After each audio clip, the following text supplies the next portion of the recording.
republic which stands one nation under God, indivisible, with liberty and justice for all.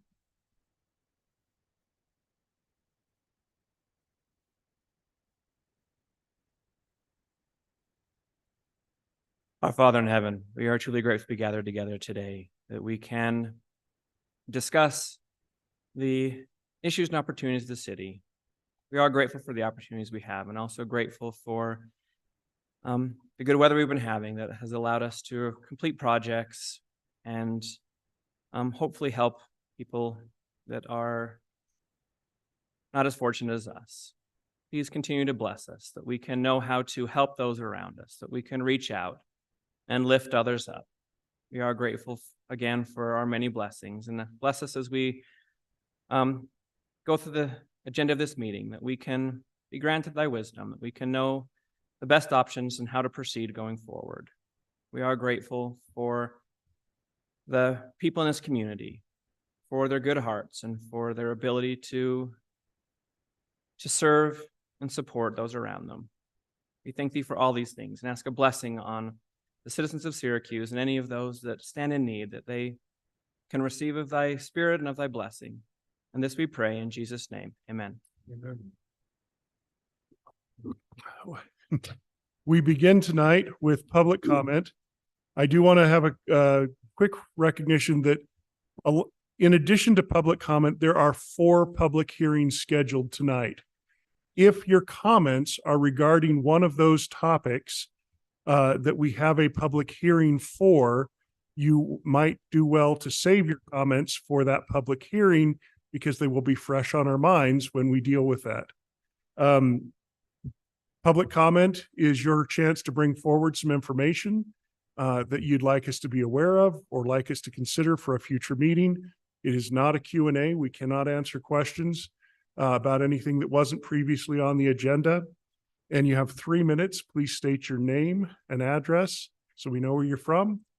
And please adhere to the time limit.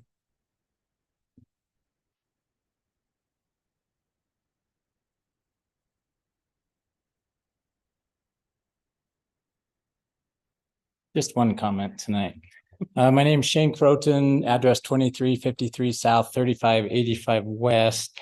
I just wanted to provide some additional context for item number 16, the proposed ordinance change for trimming of shade trees. Something that I'd mentioned to the Planning Commission, and I agree with the recommendation to go to a 14-foot.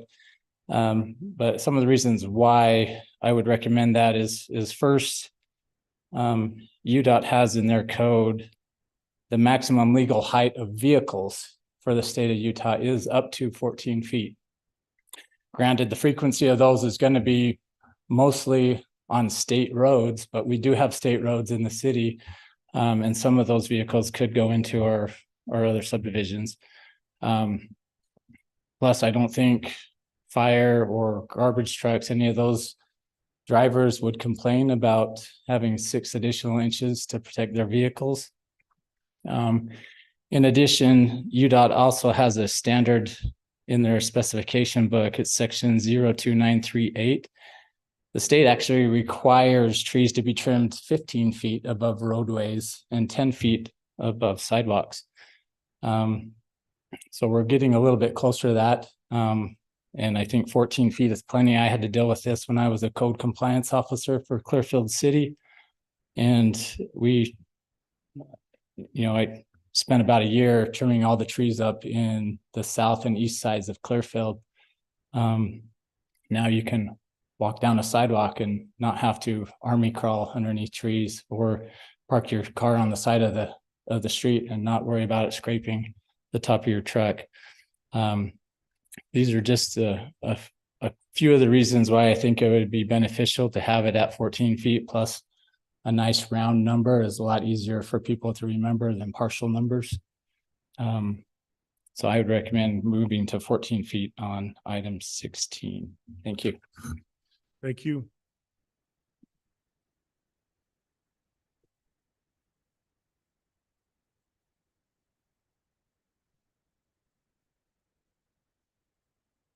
Terry Palmer, 2486 West, 1500 South. Mayor, Council, it's great to be here and to go through something that I've done over the last 2.5 years. I picked up a piece of property on 2500 West, and it was a major dump. But I promised Brody that I would clean it up. And so I decided to come here tonight to show you what it looked like when I got it, and what it looks like today. And so the property is right on 2500 West, was an acre of ground. If you have any pictures of it, do you have that? So these are some pictures of what it looked like when I bought the property.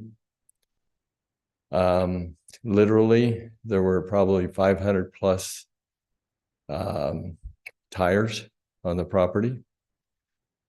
And all of this wood and garbage. This is what it looks like today. That's all gone. And I'm actually pretty happy looking at what it looks like today, because that's what I like about Syracuse, is that we are a clean city, and we should always be that. And some of the things that I took out of there, I'll bet I took pallets, over 500 pallets out of the place, 200 trips to the dump, maybe another 50 to the metals place, 9 vehicles or 9 cars, 3 semi trucks, couple of trailers, and most of that I cut up and hauled out myself. I also got maybe 20 to 30,000 nuts and bolts that I pulled out of the place. Maybe 50% of those went to the metals dump. But anyway, I just want to let you know what it looks like today. Thank you. Thank you. Thank you, Terry. Well done. Josh Hughes, 1789 South Mills Lane. Actually emailed my comment to Cassie, but missed the time cutoff. But I'll read it to hopefully make her job just a little easier. She can do a copy and paste for the minutes. But tonight I'd like to thank Councilmember Bingham and Councilmember Teague for their service over the last several years. Most people are blissfully naive, I believe, to the sacrifices that you guys have made to help make our city better. And I feel that we owe you a major debt of gratitude to both of you. In conjunction with past civil servants, Bingham and Teague have made the tough decisions and have had the courage to lead the tough votes, which have led to a period of immense investment in Syracuse City. Literally hundreds of millions of dollars have been invested in the city as a consequence of their leadership. While other city officials make laughable claims about being business friendly and tried to claim bringing business to the city, the reality of the situation is it's as a result of Councilmember Teague and Councilmember Bingham and previous members of the city council that have brought the businesses that we're seeing today.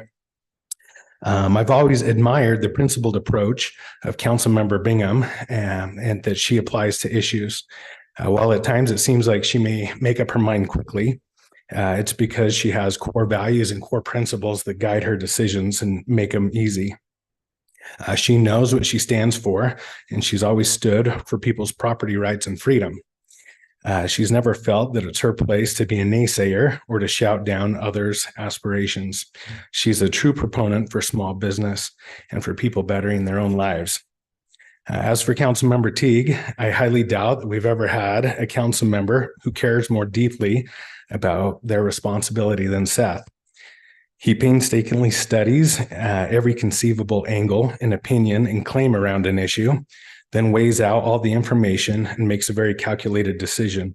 While this approach has undoubtedly come at great expense to him and his family and his sanity, we've all benefited as residents of Syracuse. He's analytical and savvy, courageous and gracious. Not only do we need more council members like Bingham and Teague, but to improve society at large, we need more people like Councilmember Bingham and Teague. They are, in my opinion, the actual personification of the term public servants. They are real leaders. They'll be missed. And I pray that we'll have new leaders emerge that will fill the leadership vacuum that they are leaving behind. I'm grateful to you both. And I say that genuinely.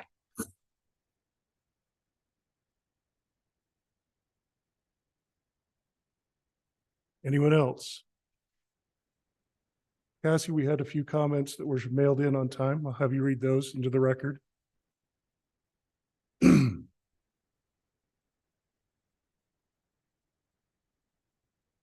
Okay, the first commenter is Ashley Waldron. She says, I am writing to express my deep concern regarding the connection between SR 193 and 700 South via Thurgood Lane. As a resident of Syracuse, I believe it is crucial to share my perspective on this matter. One of the primary reasons for reaching out to you is the alarming issue of speeding in our neighborhood. Currently, we already witness reckless drivers speeding up and down both 3000 West and 700 South in their haste to reach 193. Introducing a shortcut road connection would only exacerbate this problem, posing a serious threat to the safety of our children who often play in the area. Furthermore, I would like to raise the question of funding for this project. If the estimated cost of $3.3 million is indeed derived from our hard-earned tax dollars, I strongly believe that it is essential to involve the entire Syracuse community in the decision-making process. A public vote would allow residents to determine whether investing such a substantial amount of money in connecting a neighborhood road is the most prudent use of our resources. I'm confident that many individuals, including those living within our neighborhood, would find this expenditure wasteful and unnecessary. When we chose to move to Syracuse, we sought a peaceful community away from the hustle and bustle of city life. I urge you to consider the impact of this proposed road connection on our neighborhood. Imagine the scenario in which your own family resides, with your children playing in the yard, riding bikes on the streets, and visiting friends in the area. Now picture the city constructing a freeway in your backyard, connecting your front yard straight to a busy highway. I believe that, like any concerned homeowner and parent, you would prioritize the safety and well-being of your family. Allow me to emphasize that this road connection is unnecessary. We already have a main street that provides access to 193, complete with a traffic light located just 0.22 miles or 380 yards away from Thurgood Lane on 700 South. The drive from Thurgood Lane to 3000 West takes a mere 23 seconds. Is 23 seconds truly worth justifying the allocation of $3.3 million in taxpayer funds, especially when it would greatly inconvenience and jeopardize the safety of every family and child in our neighborhood? I kindly request that you thoroughly consider these concerns and engage in meaningful dialogue with the residents of our community before proceeding with the project. Our collective voice should be heard, as this decision will undoubtedly shape the future of our neighborhood. Thank you for your attention to this matter, and I look forward to hearing your thoughts on the subject.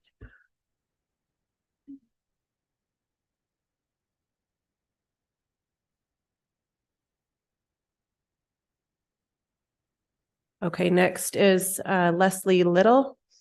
She says, Dear council members, I'm grateful for the opportunity to be heard. I reside at 467 South Thurgood Lane, just inside the top of the neighborhood where the traffic from your proposed access will pour into my street. First of all, I am against the unnecessary addition of the access to Thurgood as a redundancy when the major artery of the 3000 West intersection is so very close by. If there is extra money in the budget that needs to be spent or is already promised to some company, surely an access closer to the new schools would actually benefit the Syracuse community. I fail to see why you would approve of desecrating the safety of our children, the serenity of our neighborhood, and stop traffic twice in such a short span for no other reason than to spend more money, unless I suspect that money has been promised to someone.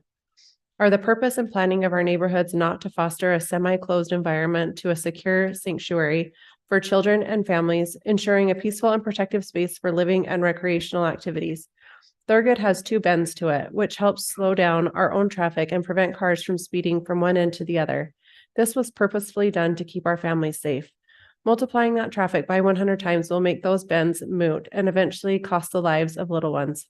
Can you figure that into your budget? And lastly, shame on you. Shame on all of you if you allow this plan to go forward to serve someone else's greed.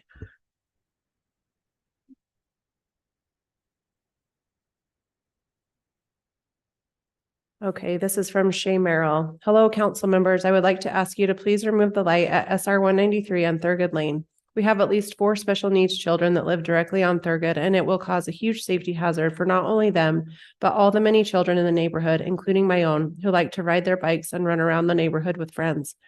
I love living in Syracuse. However, being one house away from Thurgood is very concerning for my family. In my mind, if this light and street connection are approved in the master plan, it will allow it to be much easier for the connection to be pushed forward once the land around it is developed.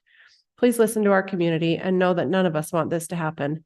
As our elected officials, I ask that you use the power that you have to represent the citizens, and please remove this light from the plan or place it elsewhere if you need that money baked in for the budget.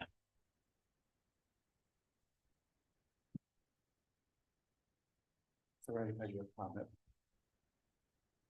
want me to read the last one? Or okay, I just have one more. This final one is from Stephen Burton.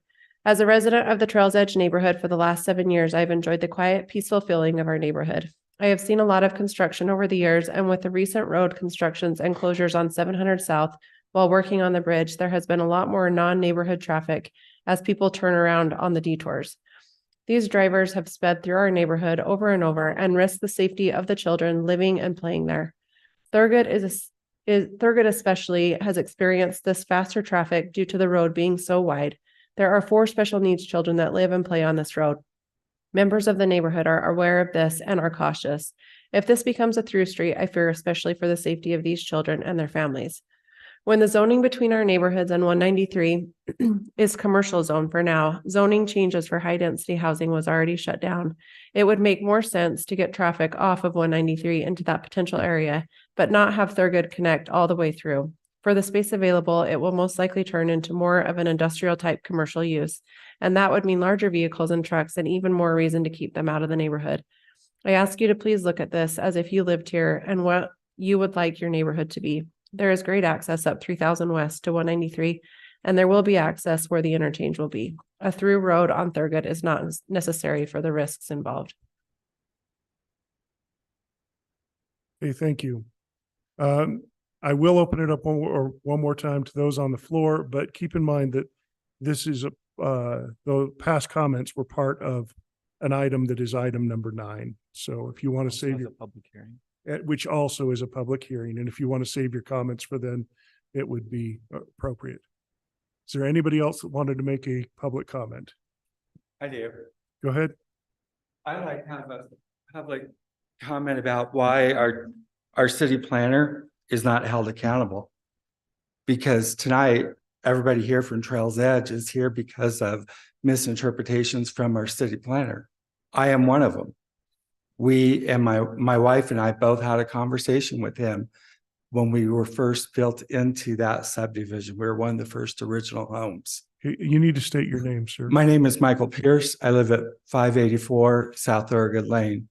We're one of the first original homes to be built in that subdivision. Both me and my wife had a conversation with him, amongst with other people in our subdivision, had different conversations.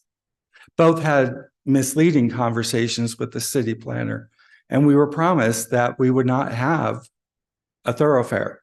If that was the case, we would have not built in that subdivision.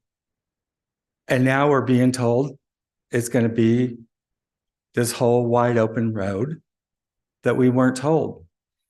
And so for me, I'm going to add the other concerns I have in that part for the hearing. But as a city planner, we expect truth, honesty, straightforwardness, and not to be lied to.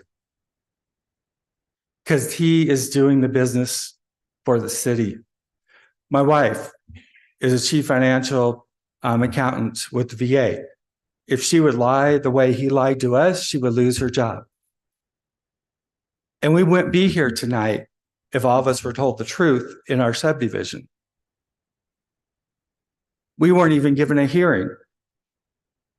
We weren't even notified. this was going to be the plan. And so to the council would be to ask for an investigation from the city planner. Why did he mislead us? Why did he lie to us? I'd sign an affidavit because I know what we were told. I know what my wife was told. And so as city council, I would ask that you would represent us and ask the city planner, why did he do that? That's a separate question than what's on the agenda. Because that's why we're here, is because he misrepresented and lied to us. Because if he had told me and my wife the truth, we would have chose a different subdivision. Who would have bought their home knowing it was going to be a major freeway? No one. Especially with young children. That's the end of my comments. Thank you. Is there anyone else?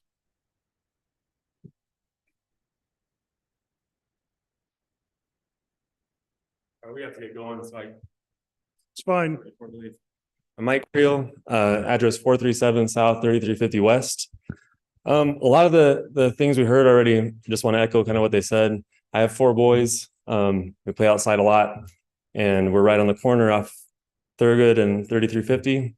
And we've already had a near accident one time playing with my son in the front, playing football with him. A car almost hit him. Excuse me. And had to stop and tell a younger driver, to slow down, taking that corner. And I just worry that this kind of thing is going to make it a lot worse, seeing a lot more traffic come through.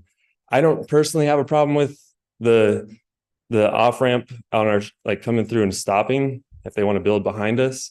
I would much prefer not having, like, just closing off our street completely if it's possible. I know we already heard about the costs. I also would want to add to that I don't think it's good use of the taxpayer money for that. But first and foremost, if you ever come to our neighborhood, there's so many little kids that play out there. Not uncommon to see little kids out there just in the street by themselves, like not little, but playing out in the street on bikes, playing with balls. And that's why we like living in the neighborhood we're at. Very, very quiet place, very nice place to live. We moved from California to get away we came from a bigger city in LA County, and we specifically chose Syracuse for a smaller environment, smaller community. And we love that. We've been here 6.5 years, no plans to leave.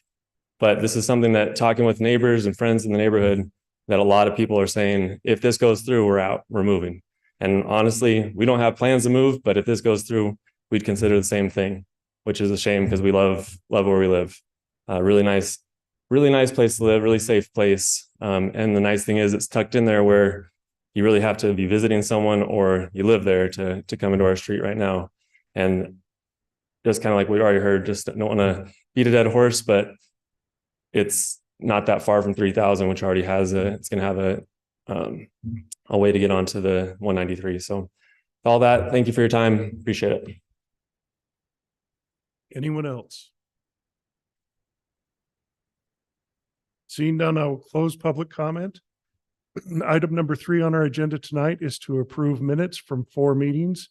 That would be the City Council work session, October 24th, the City Council special business meeting, October 24th, the City Council business meeting on November 14th, and the Redevelopment Agency special meeting on November 14th. There's no changes. I'll take a motion. Yeah, I move that we approve the minutes as listed in the packet, A through D. Second. Moved and seconded. All in favor? Aye. Any opposed? Motion passes unanimously. We have one item of common consent tonight, proposed resolution R23-39, requesting the recertification of our Syracuse City Justice Court. We've heard this already in work sessions, so I'll take a motion. I move that we adopt proposed resolution R23-39 for the recertification of the Syracuse City Justice Court. Second. We have a motion and a second. All in favor? Aye. Any opposed? Motion passes unanimously. I am going to go out of order just a moment here and skip down to number 6, because I see waiting in our audience. Item number 6 is resolution R 23-41, appointing a new city attorney who is with us tonight. If you'd come forward, sir, I would like to introduce you all to Colin Winchester. Colin Winchester has accepted the opportunity to serve as our new city attorney. Very excited for that. And if any of you have a question for Colin, he starts tomorrow with your approval. What you're saying is you can't ask him No, you can, but that. let's keep it to the topics. I've talked to you before. I'm excited to have you in the city. Thank you. I'm happy to report that I finally passed my drug test today. Congratulations. Those of you who are aware of that Response from a bubble are aware that ever. there was a snafu at the paperwork level, and so I had to go back and take the test over again. It felt like a driver's license test. Happy to report the results are in my pocket. Excellent. So we're going to take a brief moment and swear you in as our city attorney. Cassie will handle that. Can you first make a motion on the Oh, resolution? that's right. Sorry. Get ahead of myself. Can I get a motion? I move that we authorize, nope, wait, here we go. Yes, authorize where am I? Six. Resolution. I'm sorry, resolution R 23-41, appointing our new city attorney for Syracuse City. Second. Moved and seconded. All in favor? Aye. Any opposed? Okay, thank you. Welcome. Thank you. Happy to be here. Brought my wife, my best friend of 42 years. I'm probably going to stay, but she's going to leave. That's why I bumped you up just in case. Thank you. Let's see here so that we can. Okay. Right, okay. So raise your right hand and repeat after me. I state your name. I, Colin Reed Winchester, Do solemnly swear do solemnly swear that I will support, obey, and defend that I will support, obey, and defend the Constitution of the United States the Constitution of the United States and the Constitution of Utah, and the Constitution of Utah, and that I will discharge the duties and that I will discharge the duties of the office of city attorney of the office of city attorney with fidelity. with fidelity. Congratulations. Thank you. Thank you. Colin has family in the area and I thought they probably wouldn't want to stay for the whole thing. So we want to talk to you though, Colin. So, all right. So I'm going to move back to number 5. Number 5 is presentation of the fiscal year audit report by Gilbert and Stewart CPA office. This is for the fiscal year 2020. I'm just making all sorts of noise. I apologize about that. You okay over there? Make an entrance. Got to make it exciting since, audit reports are just so much fun to read, right? All right. So this audit report covers the fiscal year starting July 1st, 2022 through June 30th, 2023. I'm not going to take too much of the time, Mayor. Ron Stewart is actually online on the Zoom link, and he was going to make a presentation to the council. So Great. if you'd like to turn the time over to him. You turn the time over to Ron Stewart.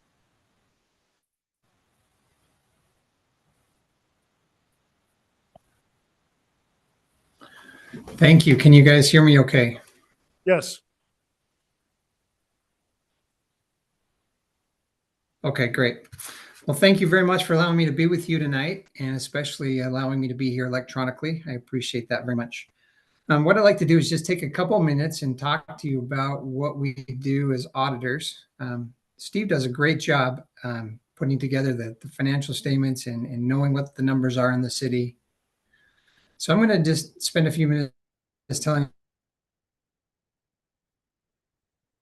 you what we do as auditors and what our job is. And then the conclusions that we came to when we come to do an audit of a city.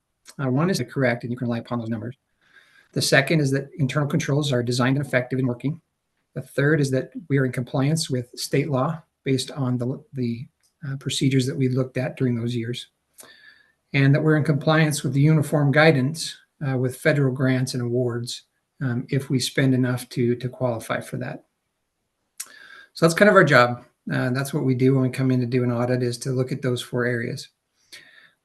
As far as the financial statements being materially correct, we look at the trial balance of the city, and then we perform a number of tests on those. We look at it to make sure it's clerically accurate. And then we start to perform tests like performing or sending out confirmations. We send out confirmations for cash. property tax, long-term debt, other taxes, other revenues from other governments, and URS pension obligations. So we'll send that to third parties, get a confirmation back that what we're showing on our books matches what they show. We'll review a significant number of invoices. At the beginning of the audit, we'll just pull a random sample of invoices, look at those to make sure that they match. The check matches the invoice, that it's posted properly, it's approved, and it hits the right GL account in the right period. We also pull invoices for capital assets, for accrued liabilities, and just various expenses that we want to see additional detail on. At the end, or as we attest accounts payable, we'll look at pull a sample of invoices for fiscal year 2024 and make sure that those expenses are posted in the proper period. There's a significant number of calculations on the balance or on the financial statements, and so we do recalculations. We'll look at your depreciation expense, accrued payroll, compensated absences, accrued interest, pension allocations, and we'll recalculate those balances to make sure that they're meeting accounting standards. And then we also do analytical reviews. We look and see, does this year match last year? Does it meet the expectations that we've created? If not, we start asking questions and finding out what those differences are and why. We do that at the beginning of the audit. We do that as we're testing individual balances, and then we do it as a high level at the end of the audit as we review the financial statements. Through all those testing and procedures, that gets us to where we can issue an opinion on the financial statements. So on page 6 of your packet of the financial document is our independent auditor's report. And it says, in our opinion, the financial statements referred to above present fairly in all material respects the respective financial position of the governmental activities, business type activities, each major fund, and the aggregate remaining fund information of the city as of June 30th, 2023, and the respective changes in financial position and, where applicable, cash flows for the year then ended in accordance with accounting principles generally accepted in the United States of America. That's considered an unqualified opinion, a clean opinion, or the best opinion that you can receive. So what that means is we feel that we can say that what you see in front of you is what happened within the city, and you can rely upon those numbers. The second thing we do is look at internal controls. We want to make sure that those controls have been designed, that they're implemented, and they're working effectively. So we do that through review policies, interviews, walkthroughs, questionnaires. So we're looking to see, is the controls within the city, are they properly designed? Are they still effective and working today as they were when they were established? And we do that through those different procedures. We don't give an opinion on internal controls, but if there's an area within the city that is just lacking controls, we would definitely bring that to your attention.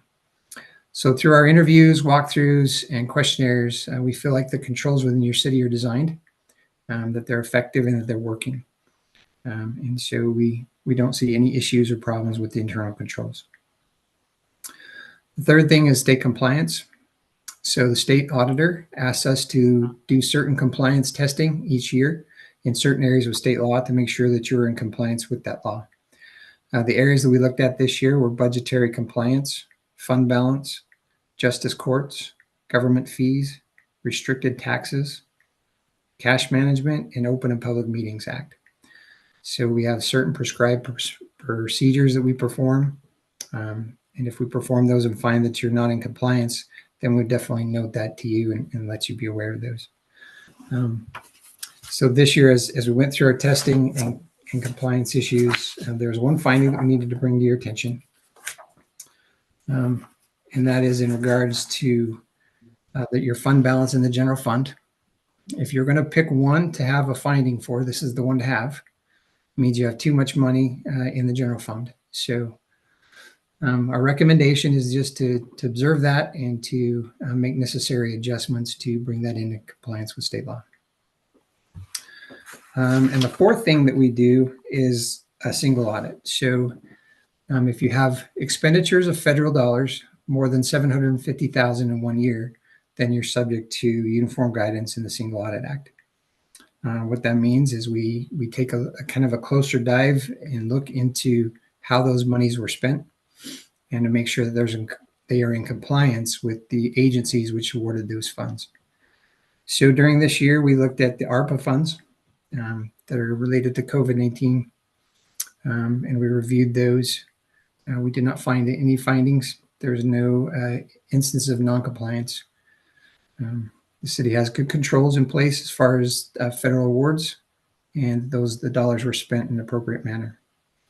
So that is a really quick review of what we do as auditors and our conclusions. And I would be happy to answer any questions that anybody has. Council, do we have any questions? Oh, it was a lovely read.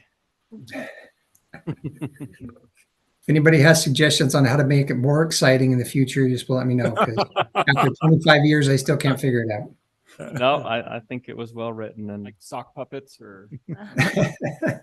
Okay, so thank you very much, and we will move on. Our next item is a public hearing to Steve. authorize the administration to execute a real estate purchase contract for right-of-way at 1939 West, 2700 South in Syracuse. This property happens to be for sale. We see a future need where we will need part of this property for right-of-way, so we're going to purchase it while there is no need to move somebody out of the property. So I will. There's not even a map in here. What's that? There's not even a map in here for that. Okay, so I'm going to go ahead and open this up to a public hearing. If anybody has any comments on our possible purchase? Seeing none, I will close public hearing.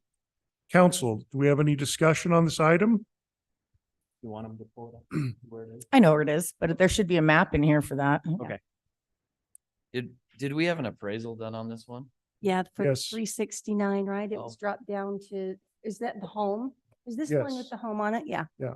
I mean, That no one's living in right now, It's yeah. great that it's already appraised for 10,000 less than it did a couple of months ago. So saves us a little bit. That's usually the opposite way Correct. that goes.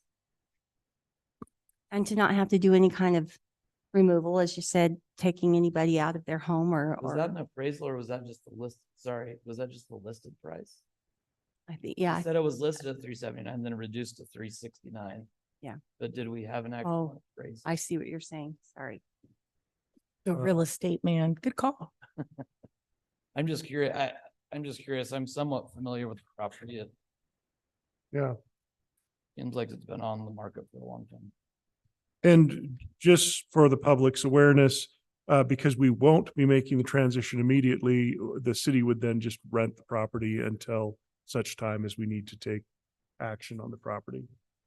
To answer the question did we have an actual appraisal on this property that the city did?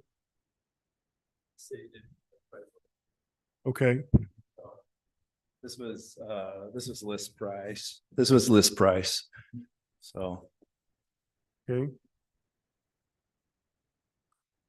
Is there a concern on the price? I mean, Appraisal's kind of. Yeah, I just know the condition of the property. I've walked through the property.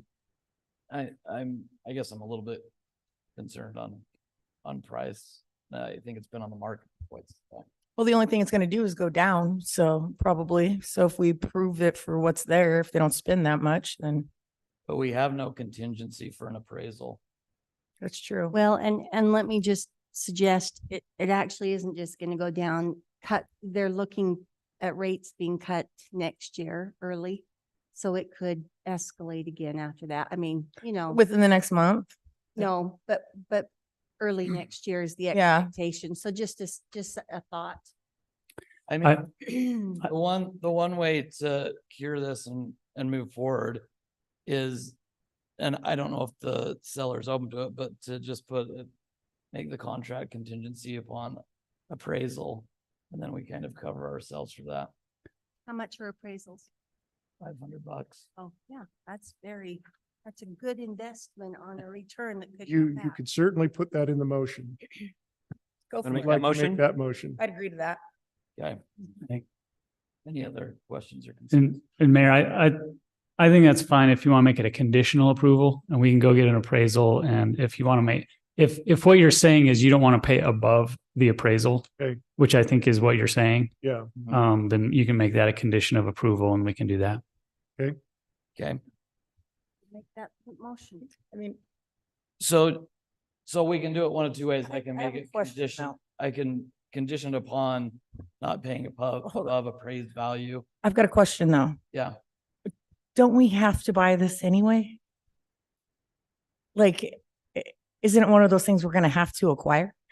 We will, if we take the action in future years that we have outlined, we would end up acquiring this property one way or another. It could include eminent domain, which eminent domain law. I'm not going that far. I mean, like right now, like it's something we got to acquire. So I mean, on the if somebody else contingent, has that concern, then No, I mean, I think I understand the concern, but I mean, even if it doesn't come back, we're still going to have to buy the property at some point.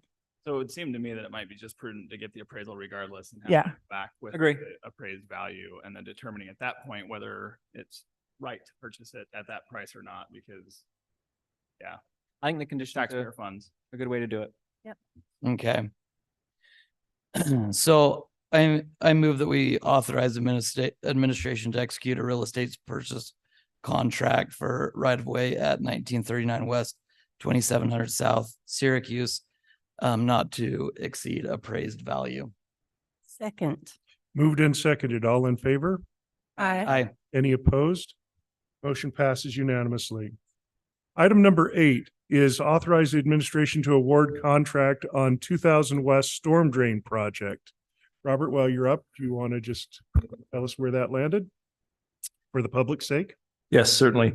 So 2000 West Storm Drain Project, this is where real close to where the new interchange is getting installed.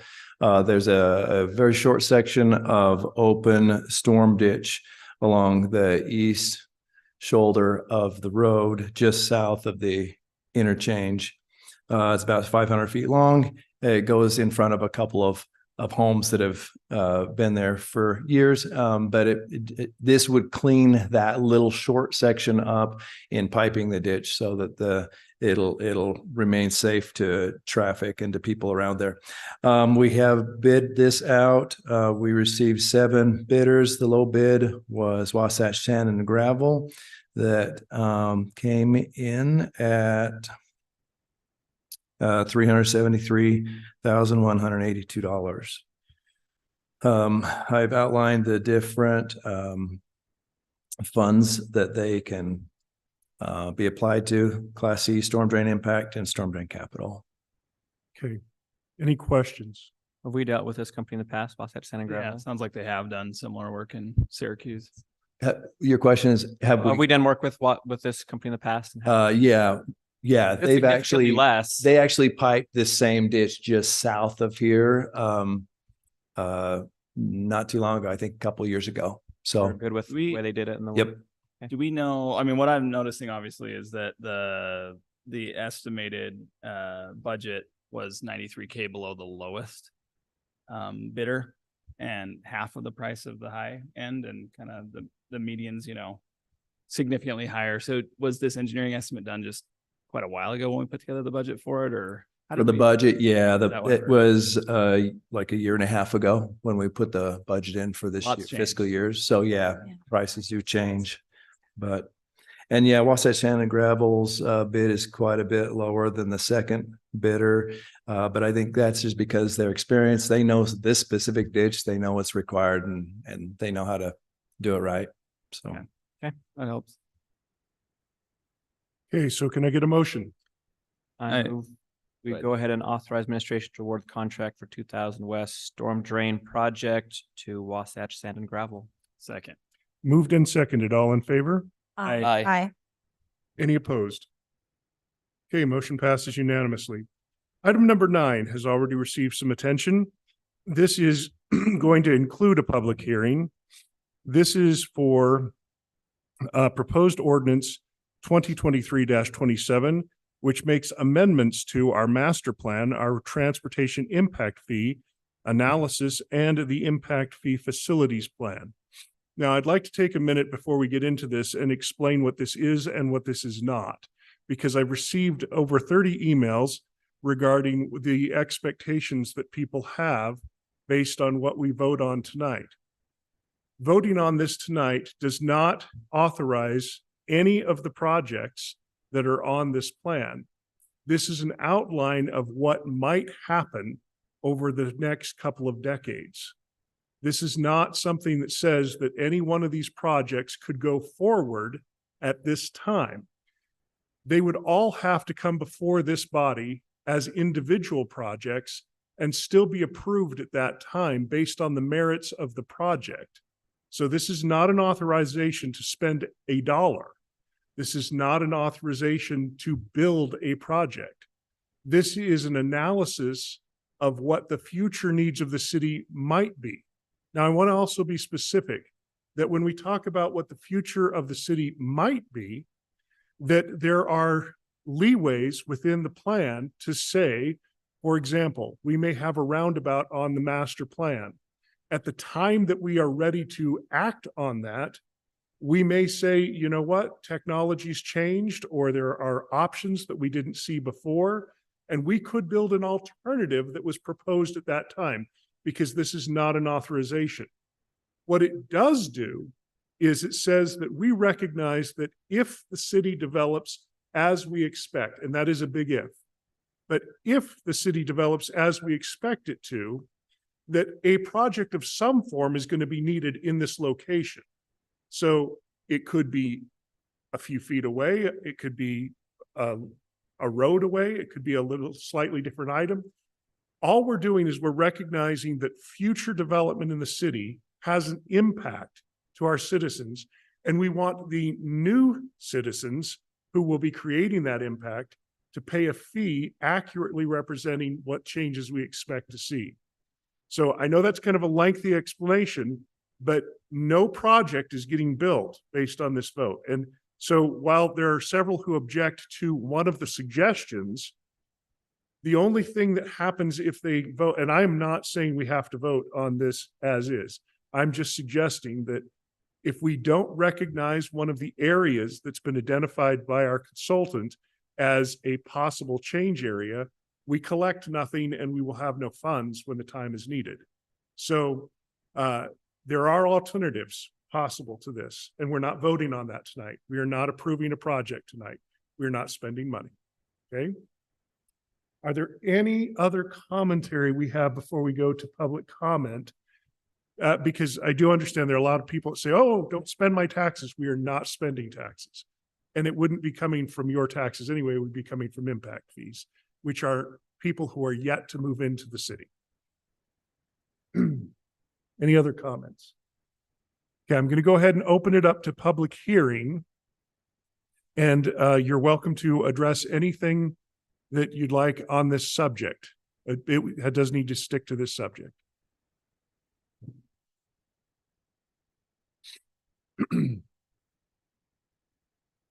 Name is Scott Seacrest. I live in 449 South, 3350 West. I do have a concern about this intersection, and I appreciate you explaining it to us. I understand it's not authority to do anything yet. What I am concerned about is it's on the plan, right? And so we see it on the plan, and that just scares us, right? So I know we're not the only ones that see the plan. You know, developers see the plan, and so they look up the map and they see an intersection there, and so they're going to want to use it. So in the future, when a developer comes to you guys, they're going to see an intersection there and they're going to want to use it. So my thought is, let's get it off the plan now. That way we don't have to do this all over again, you know, in a couple of years and fight you guys again. So not you guys, sorry, fight the developer, whoever wants to make that intersection. So I think it would just save time and effort if we just eliminated it now versus later. Thank you. Anyone else?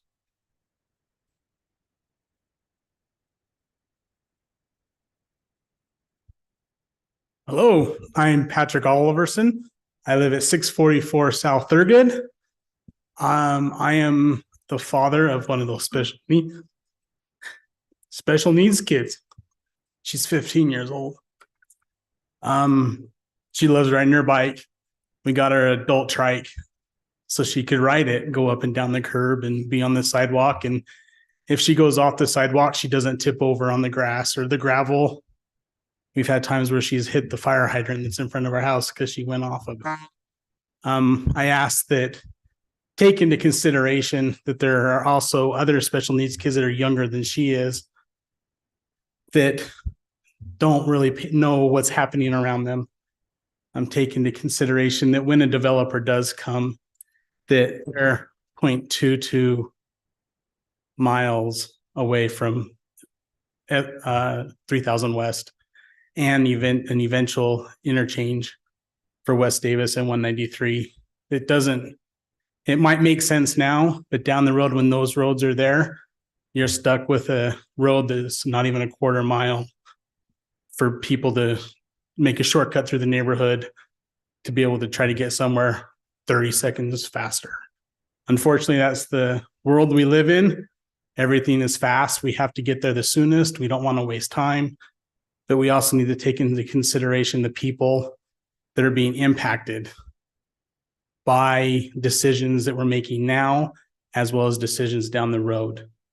I ask you to please take in mind of that and be mindful of the community that is being impacted by this possible change in addition. I understand there has to be impact fees to pay for it, and I understand that those developers and new homeowners will help pay for it, and we need to get that on the books. But look at it more in depth when somebody does come to you to have that extension.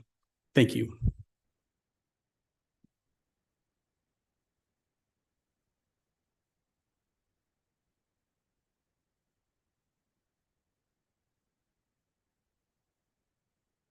My name is Michael Pierce. I live at 584 South Thurgood.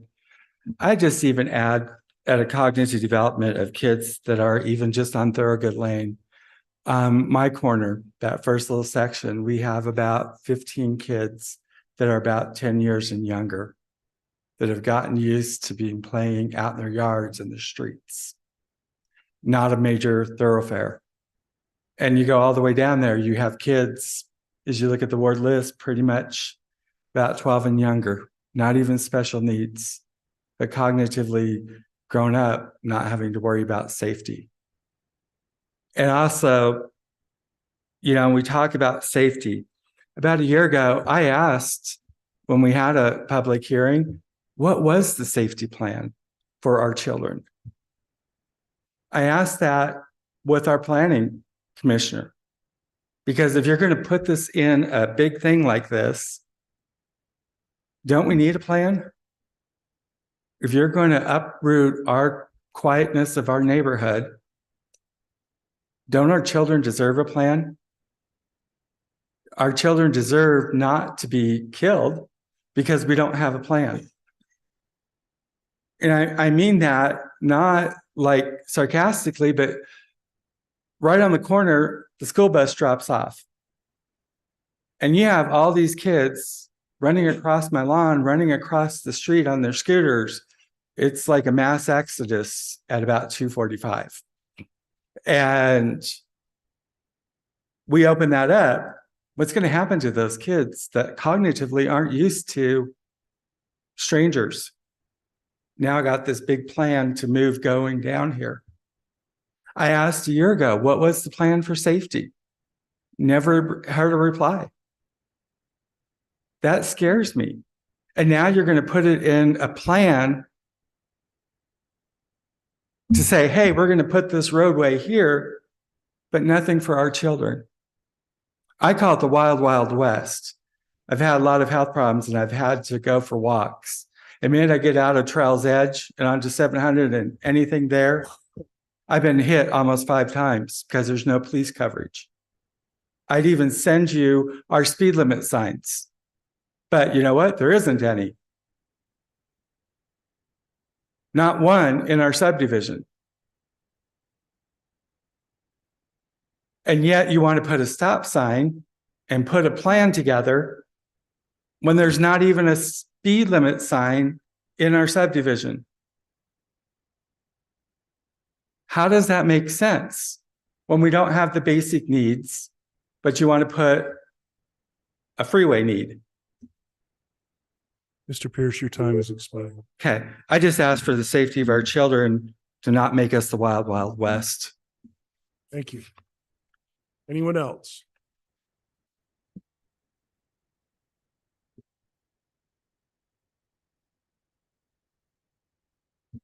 My name is Corbin Baker. I live at 432 South, 3350 West. The West Davis corridor 193 road is directly behind my house, about 300 feet.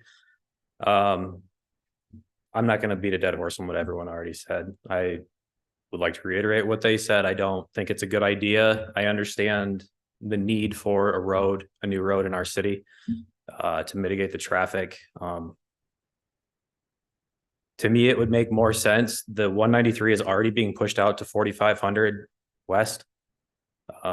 Work with, let's see, the West Point to try and get something to connect from 193 down to 700 South west of us would make more sense to me. You used might and if a lot. I come from the military, so might and if typically means it's going to happen eventually. So I strongly oppose this. The impact fee assessment, I understand it now a lot better after you just explained it. I think there's a lot better things we could do with that money. I did read that it was like $3.3 million for 300 feet of road, because that's about all it is. That's $11,000 a foot. I feel like there's a lot better things that our city could use with that money. So thank you for your time.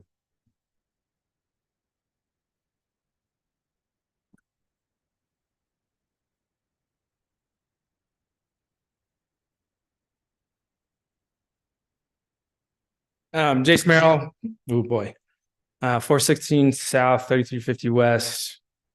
Corbin's one of my neighbors. The road, SR 193, about 100 yards, behind my backyard. I'd reiterate all their concerns as well. When I look at it from a connectivity standpoint, it just doesn't make sense to have that connect right there. You're mitigating.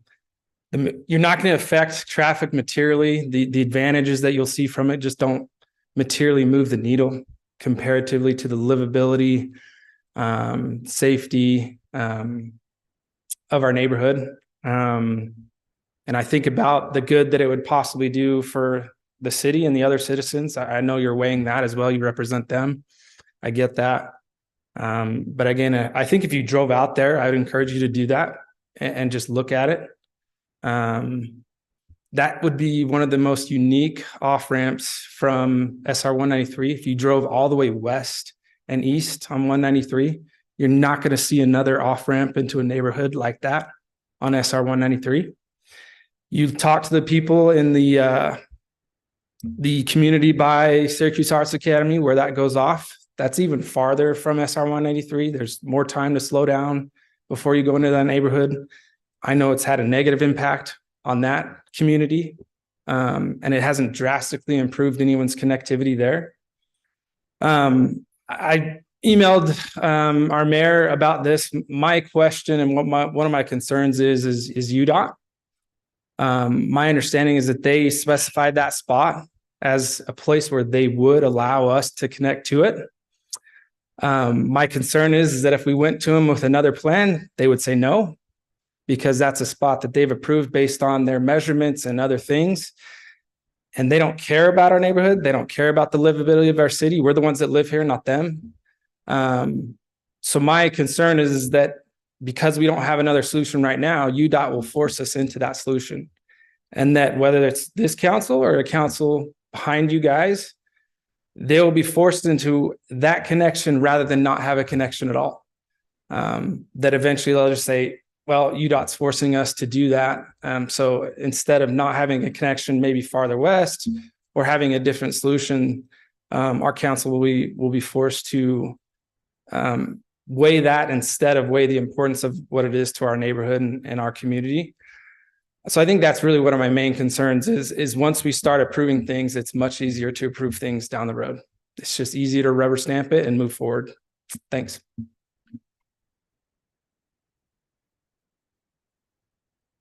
Anyone else? Okay, seeing none, I'm going to close the public hearing. There were a couple of points that were brought up that I do want to address. Number one would be the last point that was just made about UDOT. UDOT gave us a map of sites that they would approve locations. That doesn't mean that the solution could go anywhere else. It doesn't mean that they would let us connect to 193, but the solution could be off of what could not involve 193. That's a possibility. So you're correct. If they were forced to do something between Thurgood Lane and 193, that would be the only spot they would allow, but doesn't mean that that has to connect.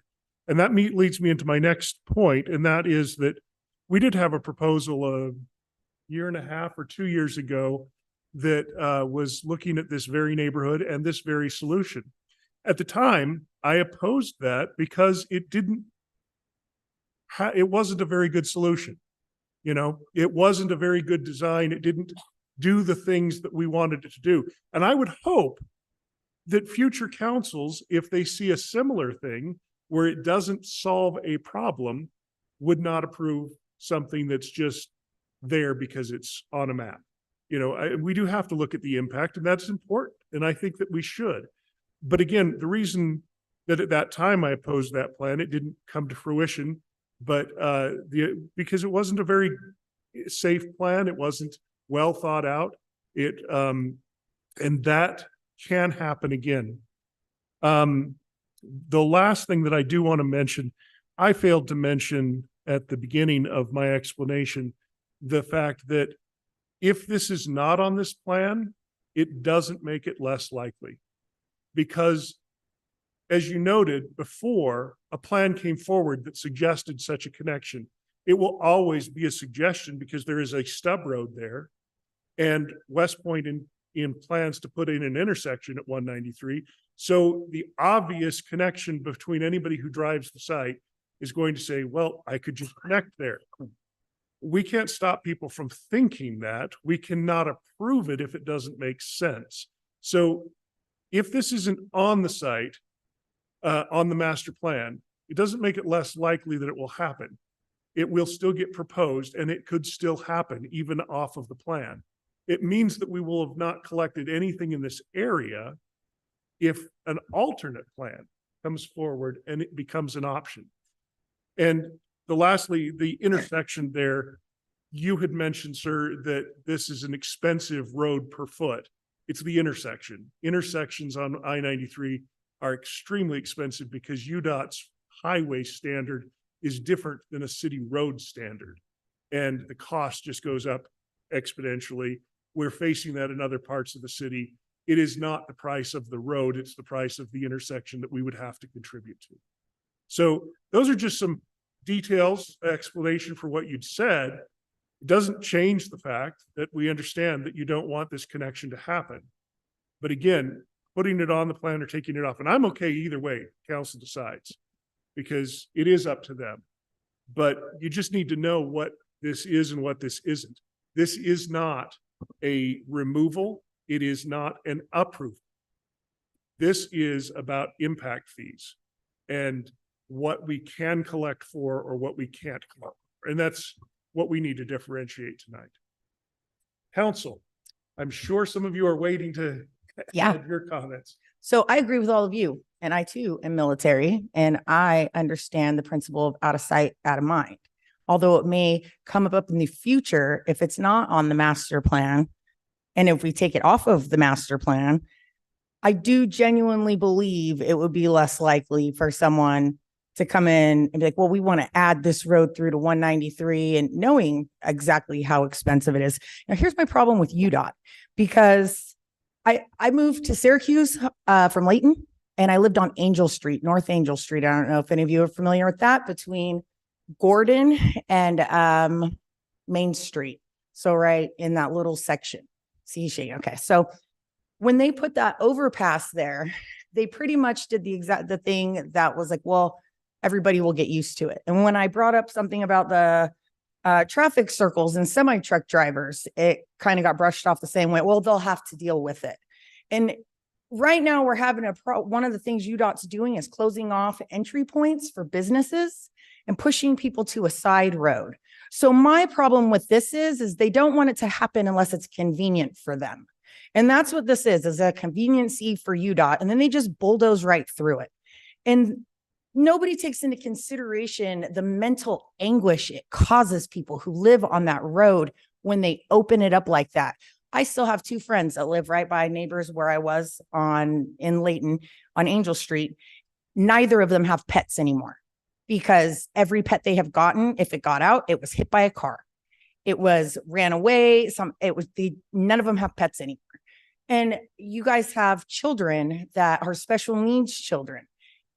I couldn't imagine the mental anguish that could come with that, with even the idea of having cars speeding through your neighborhood. So I agree with you. I think this should come off. I don't think it should be there. I think it's unnecessary. It's okay for UDOT to add it when it's convenient for them, but when it's not convenient, they want to shut everybody's entry points and business points down. Like this, just like how we're the only city that's going to have stuff right off the off ramps that nowhere else down this legacy highway is it like that. It's going to be the only road, like you said, that's coming out of a neighborhood because we drive tractors down 193 all the time and we have to go through neighborhoods over slowly to get to certain fields because there's no other entry point. And we don't complain because there's nobody tailgating us as we're trying to get there. I agree with you. It's not safe. It's not. So, and I had the same problem when it first came up a few months ago, or when we first talked about Thurgood going through, it would turn it into another Angel Street. And the people there are just so mentally drained with the amount of traffic and the amount of problems they have with it that I would not want that for any of you. So I would agree with you. I would suggest that we have that specifically removed. And even though they want to brush off my feelings about how the semi truck drivers can't get around these traffic circles, I'll shut up about that if we can get Thurgood taken off of that. That's my piece. Thank you. So my opinion on this is that if we fail to plan at all what occurs here, we'll just be basically reacting to what comes forward. And so and I do believe if it's on the plan and it's identified as how we're structuring it and what we anticipate it to look like, there's a higher probability that it ends up looking something like that or something very similar. I would recommend, and I'm not going to be a part of this because this is my last meeting, good for me. But I recommend that we take some more time to do a little bit of a deep dive as a council, integrating the feedback from the community, allowing them to have great input into it, and look at what solutions work. There's not going to be a solution that works for everybody.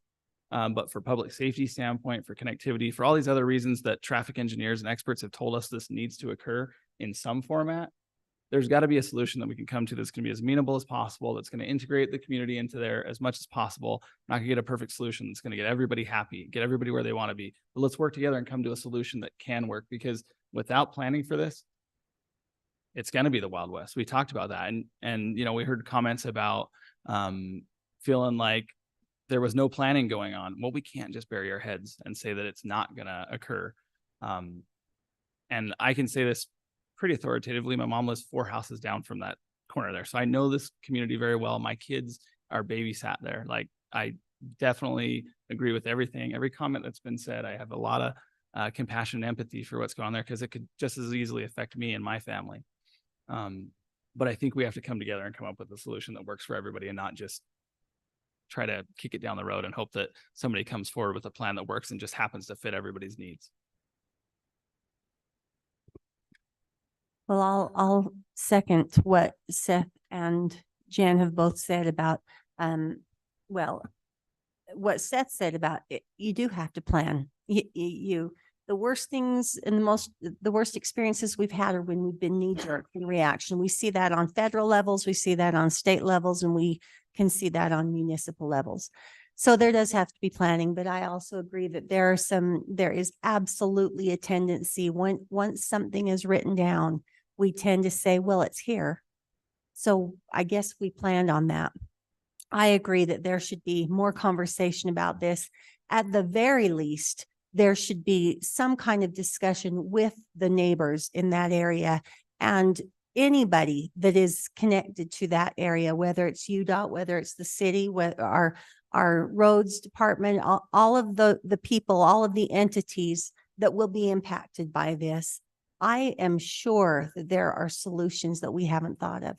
And anytime we get more ideas and more people together with different perspectives, it can get out of hand. But also if there's a solid goal in mind, I think that we can come to that. Once again, Seth's right. We won't be part of this. We're telling all the rest of you, good luck with that. But really, I agree in a lot of ways that there are people impacted. There always are people impacted. And I would disagree with anybody who were to say, just because your family isn't there, you don't care. That's just not true. That is never the case. I don't know anybody who's ever served on council who said, well, it's not my backyard, so I don't care. We care. And there are 30-something thousand people that we have to care about. And the view has to be 360 degrees. And that can cause some problems. But I do think the more people we get involved in this, the better that solution will be. And I do agree that if it's left on the way it is now, it will have a higher chance of coming to pass. So I drove the area today, and my major concern is we're going to have to do something in this area. If we don't have something on a plan to account for some sort of an expense, we cannot plan, we cannot collect impact fees for that potential improvement or expenditure in this particular area. Like the mayor said, it might not look exactly like this, but it could change. But if we don't have something in the plan, we cannot collect on those fees. Now, I agree with most of the council members that are saying if it's on a plan as such, it's more likely to happen as we've got it laid out in the plan. So, I mean, I'm not opposed to working with the community to see if there's other options available, having our traffic study consultants come in and explain, why they're seeing this connection is so imperative, what happens to 3000 West if it doesn't, what happens if we try and push it out further west, evaluate different options. But yeah, I think it's good to listen to our citizenry and try and come up with a solution that involves the people that might be impacted most in this area. Yeah, we talked about traffic control measures and maybe rerouting and some additional, but really what that's going to do, I think, we can say if we do some rerouting, it'll likely just push it onto a future development and force a thoroughfare somewhere else. Maybe that community's more acclimated to it because it's from build out, or from the time of build. I don't know, but there's things, I mean, you're the expert. You can speak to what what you would recommend. We're just making up stuff right now, but But I do think that the whole point of this is the impact fee retrieval, and that's going to matter. I mean, are there thoughts from our traffic engineer that we can, or our? Let me have Jordan weigh in, then we'll bring up the traffic engineer. All right, so same thing. This has been one that I've really dug into. Just to kind of fact check everything, I did validate that this road has been in the plan at least since 2019, which I think predates most of these houses. Yeah. No. So not most. I know not all. Probably half. Maybe the last house. Maybe half. Not okay. So it went on in 2019. So it's been on since then. That's irrelevant. The point is we have a plan now. So it's been on there for several years. This is not a new addition. Yeah. And I will say that one of the things City Council is often criticized for is not planning for traffic. That we hear all the time, why didn't you think about this when you approved this development? Or why did you not, do a traffic study or anything like that? To be clear, we have done a traffic study. We've planned for what we believe will be taking place in the next 10 years. This plan reflects the ideology of that study. Well, it is the study. The big thing is we are trying to plan and make the best decisions possible. At the same time, plans don't necessarily take into account all the people living on the street. Plans are a very analytical viewpoint of how things work. One of the fundamental questions I would ask, now I know that the area behind is slated to be commercial behind this development. I don't think there's a lot of pushback on that just because it is right along a freeway and I think everyone's okay with that. Now the question is, does Thurgood Lane need to connect all the way through? We believe that I do believe there needs to be an intersection in this area. I do believe that these businesses will need access, but what I don't think is necessary is that it connects into the neighborhood. I think the easiest way to do is remove the stub road on 3350 West and Thurgood, close off that, make the neighborhood isolated and not push Thurgood Lane through and allow the development of that area, the commercial area behind, to use this off-ramp to service that area and possibly have a service road that goes up to additional exits. I don't think it needs to go all the way through. So I would actually recommend that at this time we, in the plan, we adjust the drawing to remove the stub from Thurgood and just allow, but I do think the intersection needs to remain, but it would be a stub into the business community, not into the neighborhood. I think that allows everyone to get what they need. This allows the city to collect the fees that we'll need to build this intersection and service this area. It protects the residents from a large amount of traffic. It makes it a little more inconvenient for someone to go around and get to the 193, but I think we're okay with them not going through a neighborhood. So I'm okay with that. Is there any issue with us performing that severance of the road? I feel like you're bringing a great question forward, but I've got to check with staff on this first, if you'll allow me. Go ahead. Because what you're suggesting is kind of what I had in my mind was when a development comes forward, we could look at this in a whole different way, and this might not be the way that it lays out. Maybe they connect at an offset point. Maybe they don't connect at all. Those are all options. But my question is, we are not to the point where we're actually designing these things. Totally agree. That happens at a different phase. How do we address that in the plan? I just want to see the line connecting it to the neighborhood removed. Yeah, I'm just trying to figure out how we and a stub road into the, because all we're recognizing is I'm on his side. something on that spot. So I'm trying to figure out how, without actually designing it, because we are not in the design phase. agree. How do we, because we can't tell them what to do if we're not designing it. We ask him. But we can remove it from the design, a line that shows from Thurgood that goes all the way through. We can show the intersection and we can show All right. stub road into that development. So That. Mayor. yeah.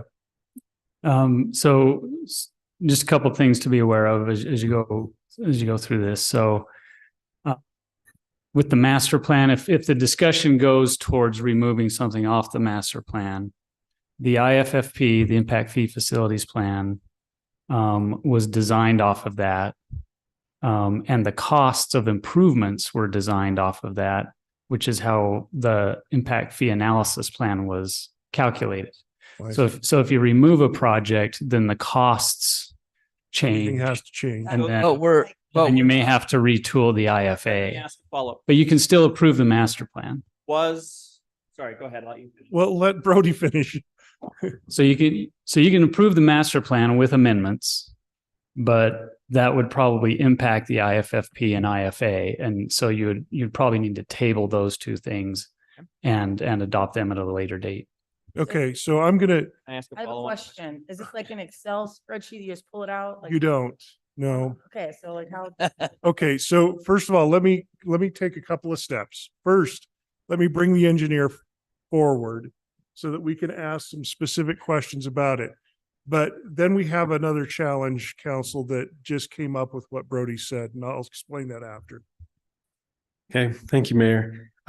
First of all, I appreciate all the comments from the citizens. They're well done, and we are always concerned about the residents when we do these master plans. And I appreciate the discussion from the council. You all had very intelligent comments, Mayor, and all of you explained a lot of these elements very well. So thank you. In regards to Thurgood Lane, there's been a lot of discussion. Can we change it? Can we do something else? Yes, we can always look at different options, right? There are pros and cons or consequences from doing different things, right? One of the big things that we look at when we do a transportation master plan is connectivity and not overloading the arterials and collectors in the city. And so by taking away connections like this, what that does is it pushes traffic to other connectors. In this case, a lot of that's going to get pushed to 3000 West, and there's residences all along 3000 West. So by pulling some traffic from here, we're now making a bigger burden on other residents, and potentially causing the need for widening or different things in other places, right? And so that's one thing we try to consider. And I understand that this is frustrating for residents in this neighborhood. But again, we are trying to make it safer and make the transportation system as a whole work. And we have to look at it from a city-wide perspective. I do absolutely agree that if this connection does go through, that traffic calming measures would need to be in place here, right? We would want to make sure that traffic is slowed down and can get through this neighborhood safely. If you'd like, we can explore different alternatives. I just kind of whisper with Robert that we can absolutely look at different things. We can look at Councilmember Watson. I think he mentioned not having that go all the way through and just connecting to the commercial area. Oh, excuse me, Councilmember Savage. I apologize. I'll take credit though. Yeah, it was a good idea. So we can look at that, right? But again, it's going to cause different impacts and it's going to cause traffic volumes to change. We can look at having this road go around and connecting in different places, right? But then again, you're impacting more people's property. You know, there's pros and cons to each of these. If we do make a change to the master plan, it will change the impact fees, and we would need to make adjustments to that. And so we would probably have to table that and redo those calculations for the impact fees and bring those back. So I guess with that explanation, I'm open to questions and, direction on which way you'd like to go on this. Okay, council, I'm going to now address the other point. And that is that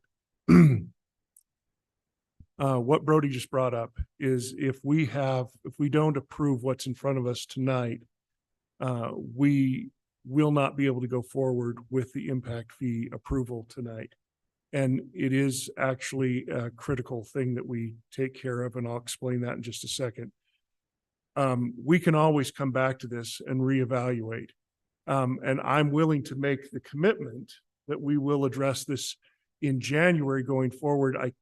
You'll set the schedule for approval, but that we'll discuss it. But here's the issue. We do have developments in front of us that we need to have the master plan updated by the end of this month, or it's a severe risk.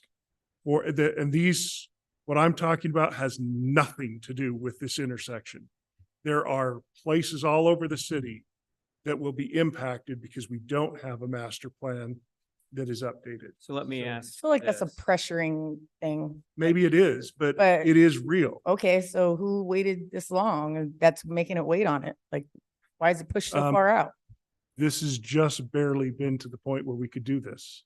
So let me ask this. Can we approve this on the condition that we reevaluate this intersection and receive a new plan and possibly new impact fees in the January timeframe? We can approve this. But we can. And we can agree to address this. I don't know how fast, because we have to let the engineer have time to do his part. So I can't speak for that.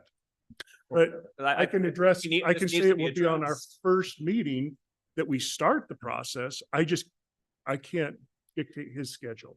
Okay. Yeah, with one project like this, it depends how much of a deep dive you want us to take into this. If we can come to a consensus quickly with staff on how to change this, and maybe it's just dead ending it into the commercial, then yeah, we can make that change fairly quickly and update it and get it on your January agenda. Keep in mind that our schedule starts with a business meeting and then the work session. This would have to go to work session. So we would likely pass something changed in February. Our first meeting is a work session, It's a isn't it? We're in a business business, session. we're in a business meeting now. Yeah. So we're just going to right to another? Oh. Well, because we're not having a work session the day after Christmas. Can we approve these impact fee changes now and then come back and alter Yes. them? Yes, we can. Good. Can we say that as part of the impact fee that there is a barricade established at this road? I mean, I just don't want to I want to make sure that.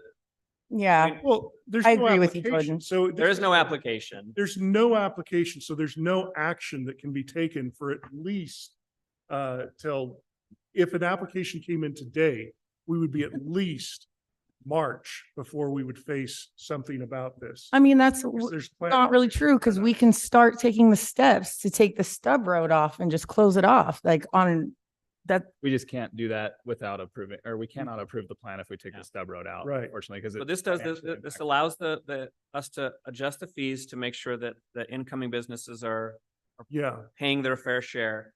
And we make a commitment to the citizens that we are going to address this within the next month or two. 90 We will days. have this within 90 days. We will have some type of action on this to address we'll detail the study of Thorogood Lane and possible alternatives to Because I mean, I like your suggestion, Jordan, but if there's other alternatives, I'm not opposed to seeing others, but I don't know how long we need to consider, or if you would have alternate.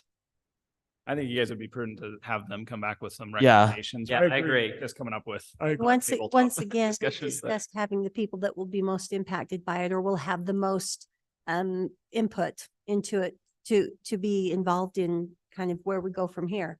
So I think that if we strike in there just one option, then we just undid what the point of it was. Yeah, I do think we need to have a detailed analysis to adjust this. So I'd like to commit to that we will look at this specific area. I'm okay going forward on that condition that we're not done. We have to resolve this. Yeah, I'm happy to commit publicly that we will start in January to look at adjusting for this particular location, but the others that are in this adjustment, we have to get done or we hold up some major business in the city. I do just want to point out, and maybe your new lawyer can confirm this. But my understanding is that when you approve impact fees, there's I think a 90 There's a day. window before they take effect. Yeah, I That think a is- 90-day Right. window, right, before they take a, so yeah, it sounds like Right. you're aware of that. We're just worried about getting the master plan Yeah. completed at this point. The impact fees have to be in place so that we're not without them, but we can adjust them. And it would be before they actually take effect. So that's fine. Out of curiosity, if somebody did make application this week, would they be beholden to what we approved today? Well, keep in mind, there's several steps of the process. Sure, but I know, but it typically aligns with time of application. So how does? Yeah, I mean, we agreed to So let me ask you, is Let the me area address zoned it. commercial right now? It is. It is owned commercial already? Yeah. What would the answer be to that one? Is it 9? So let's. Yeah, so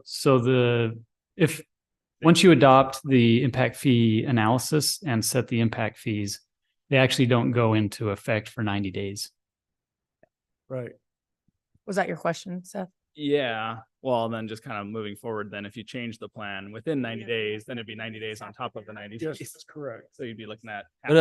But at least if we do it tonight, then we have the 90 days starts ticking on that, and then the adjustment is 90 days. Yeah. Yes. But we still have the new I said, approved base, And if right? somebody made application right now, so they would have no impact fees assigned to it? No, they would. Could have yeah, they- existing impact Oh, fees but right the now. existing, not And the that's why increase. we're trying to adjust because there are new items on this that are effective that need to be on the new plan. Yeah, you're updating the fee. There's still fees today There are. that they would pay. It would just be the new rate. Then 90 days after our new plan, there would be another slight. So I think we know where we have to go here. Okay. Based on what we just found out. So can I get a motion? Hold on, one other item. In our work session, we had kind of at least discussed the or looked at potentially putting a cap on the impact fee? I would recommend, I understand that. I would recommend that if we do that, we do it as part of the update Okay. after this. Do you, I think Jordan, you were, It was Yeah, for Jordan. commercial, yeah. Commercial, and we've commercial strip got a mall. future, yeah.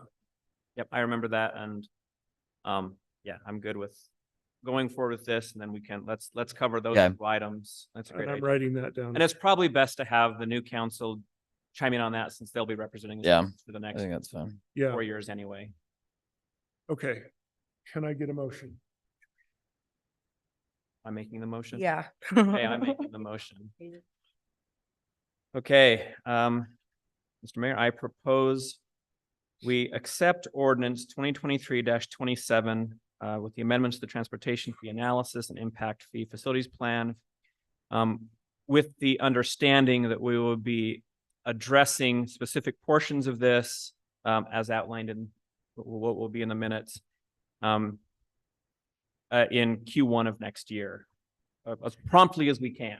Second. Mayor, Yes, I was just going to mention that if you want to make sure in the motion, includes master plan master update. plan- Sorry. I read it exactly as it I know, said but it on the- needs to also say master plan update. and master plan update. Second. Moved and seconded, okay. All in favor? Aye. Aye. Paul and I were gonna fight over that one. Any opposed? Hey, Okay, Nay, Seth and I are saying no, since we won't be part of what happens after this. And Okay. so we want to, yeah. we motion don't- not passes. Support it, so. Okay, thank you. All right, now let's move on to another public hearing and a proposed ordinance to update the stormwater impact fees. And the essential part here again is that we do have to update the fees immediately. So are there any questions going into this? This is about our storm drainage system. We're trying to get a few items in areas that don't exist today.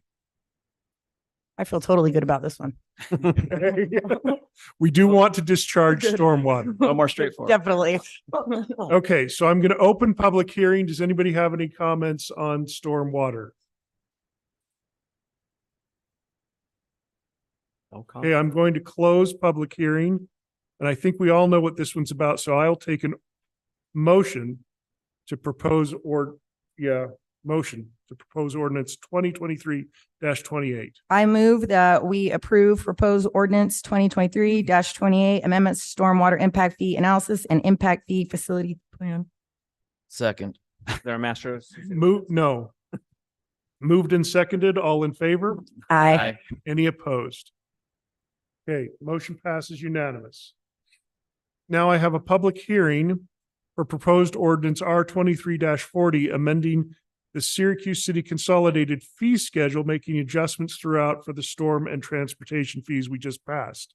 And this is what starts the clock on what we did so that we can address it. So I will open this to public hearing. Anyone? Seeing none, I will close public hearing. Can I get a motion on 2023 or on R 23-40? Mr. Mayor, I propose we accept resolution R 23-40, amending the Syracuse City Consolidated Fee Schedule by making adjustments to the stormwater and transportation impact fees. Second. All in favor? Aye. Aye. Any opposed? hey, Okay, that passes 4-1. Paul, we're having fun now. Okay, now, item number 12, proposed resolution R 23-37, adopting updated Syracuse City engineering standards and construction specifications. Do we need a discussion on this? It was discussed in a work session. Okay, so I'll take a motion. I move that we approve resolution 23-37, adopting, updating Syracuse City engineering standards and construction specifications. Second. Moved and seconded. All in favor? Aye. Any opposed? Motion passes unanimously. Item 13, proposed ordinance 2023-29, amending the Syracuse City General Plan map for property approximately 3,000 west between 1,700 south and 2,700 south. We talked about this. Any questions on this? This is just general map. This is not entitlement of any kind. I'll take a motion. I move that we approve proposed ordinance 2023-29, amending the Syracuse City General Plan map for property approximately 3,000 west between 1,700 south and 2,700 south. Second. Moved and seconded. All in favor? Aye. Any opposed? Okay, motion passes unanimously. Item 14, proposed ordinance 2023-30, amending the Syracuse City zoning map for property located at 1188 West, 250 South, from industrial to business park. Again, this has been talked about extensively. Unless there's further discussion, I'll take a motion. And I think the resolution here was what we talked about last time, was you guys would take up a discussion later to resolve the other challenges. The tattoo shop thing like that. Yeah. I missed that on last week's. So meeting. this is just to adjust that particular thing, but we will adjust the usage in there in a future session in January. Can we add that to that work session in January? I just am making Perfect. that note. Thank you, Mr. Mayor. So trusting that you guys will figure that out in January, I move that we approve proposed ordinance 2023-30. Second. Moved and seconded. All in favor? Aye. Any opposed? Motion passes unanimously. Item 15, proposed ordinance 2023-31, amending the Syracuse City zoning map for property located at 2400 South, 2800 West, from residential R1 to residential R2, and approving a development agreement associated with that project. This was just for that one. Yep. Yep. With the development agreement allowing the adjustment to the couple of lot.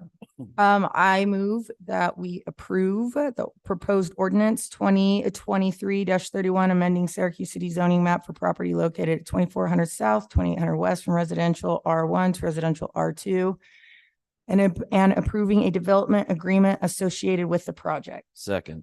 Moved and seconded. All in favor? Aye. Any opposed? Okay, motion passes unanimously. Item number 16, proposed ordinance R 20-23 or 2023-32, amending section 10.30.70 of the Syracuse Municipal Code regarding tree trimming, shade trees overhanging right of ways.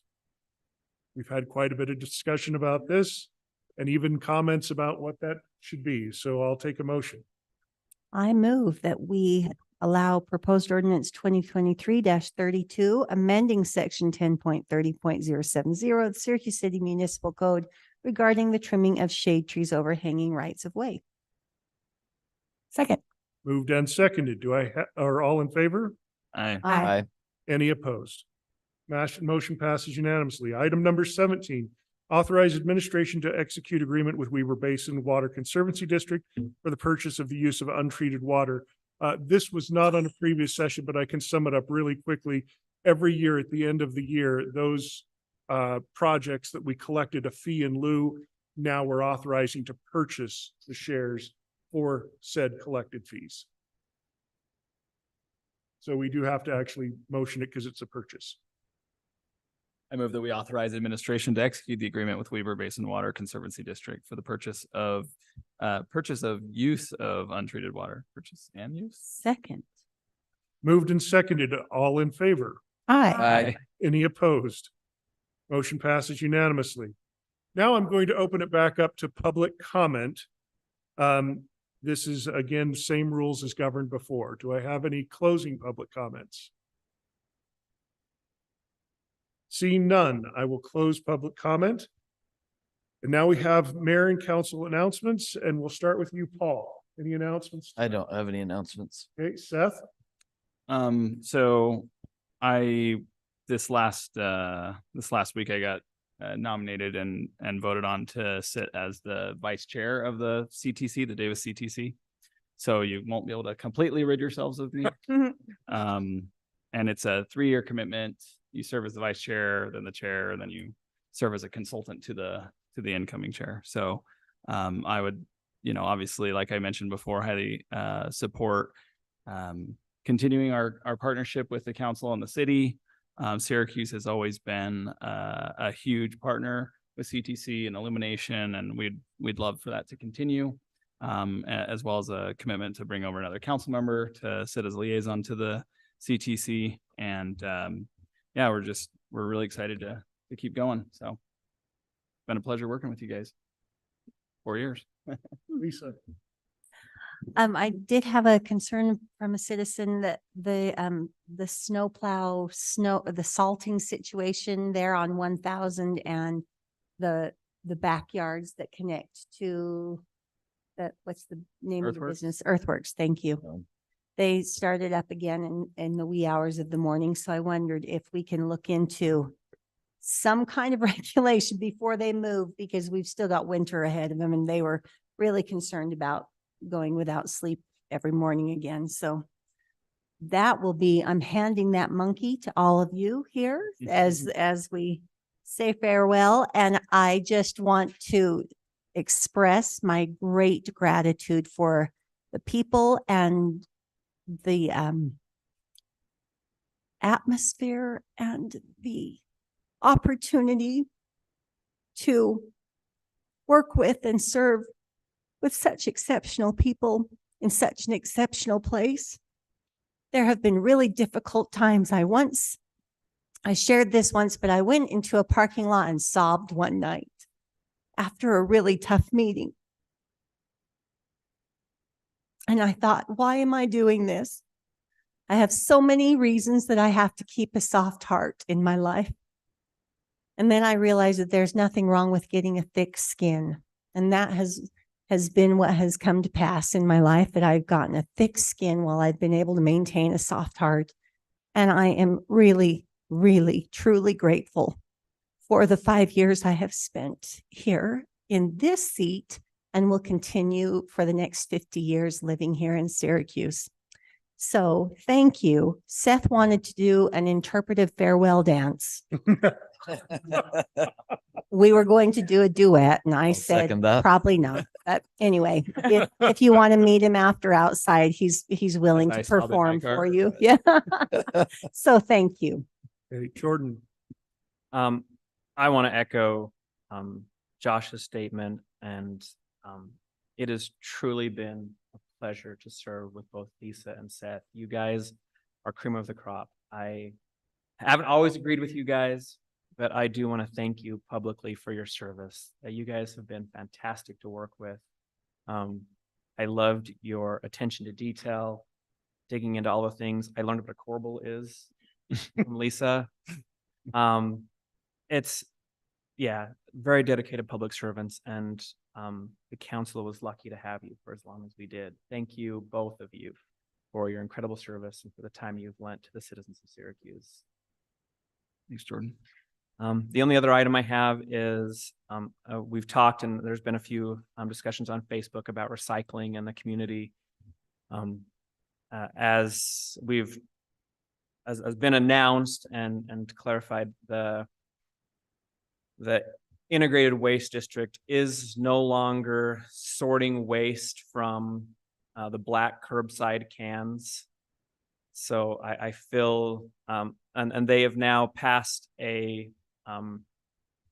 updated plan up there that says all cities need to look into an integrated recycling program in all the communities. So that is something we'll be tackling first of the year with the new council, but just be aware that's something that will be coming to Syracuse in one form or another. And I just want to make sure everyone had the heads up.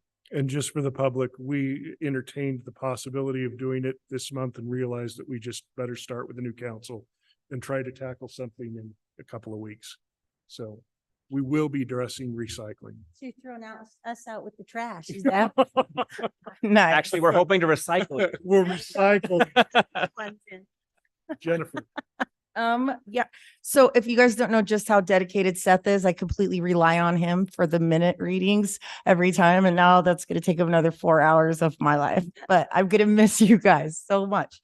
The museum has changed their hours to 10 to 5, Tuesday through Friday, and 10 to 2 on Saturday. Plus you can call our new museum coordinator. He is super funny, awesome, perfect fit for in there. So he's a really great person in there. We have 6 regular high school student volunteers that are there regularly, and they still have another 15 emails to go through for, yeah, that worked out well. I'm telling you guys, if you just go to the high schools and to the respective classes that you coordinate with, they'll line you up volunteers all the time. If you are still looking for a Christmas present, the museum also has books for like the elderly folk and you don't know what to get them because they have everything. These books are so awesome. Some of the pictures in here from old Syracuse, and they're $20 at the museum. Yes, that is a selfless plug there. I'm literally right there. It's literally the next dot. So they wanted to thank Mr. Brad and Mr. Zach from Public Works for helping with the landmarks that just went in. They're beautiful. They're around the city. There's one left to go in for the bathhouse. And they said they had so much fun with those two guys and they were so helpful. And it was just a great thing. Also, the 4-H club, the horse group, would love to thank you guys for fixing up the parking area over there where they park the horse trailers. They said this is literally the best it has ever been, that it's made such a difference with that. What is it called? The what? No. The horse people that you put down the crushed road, not the crushed road asphalt. Yeah. They said it's made a huge difference for them. And also there's a fundraiser currently going on in the city through the junior high for Primary Children's Hospital. If you don't know how to donate to it, there's an amazing junior high student. Her mom is Laura Corbin. You can find her on the Syracuse Citizens Facebook page.